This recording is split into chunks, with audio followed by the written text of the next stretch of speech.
Ngiyababingelela bonke abangcwele egameni elihle uNyazi Lwezulu. Amen. Ba ngcwele benkosi,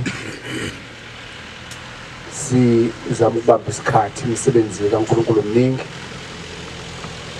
Siyohlabelela ivesi libe linye nje kuphela bese sithandaza sicela uNkulunkulu abe kunye nathi, ebese ngidedela umshumayeli walapha ekhaya abikele uShembe ukuthi njengoba umkhandlu wonke wasezulwini suphelele ngezihlalo zonke zasezulwini,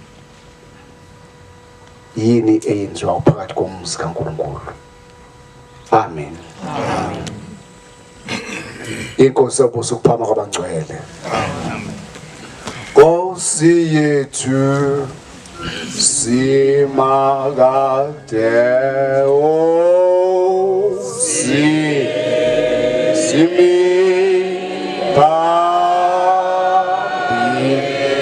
simi pambili kwa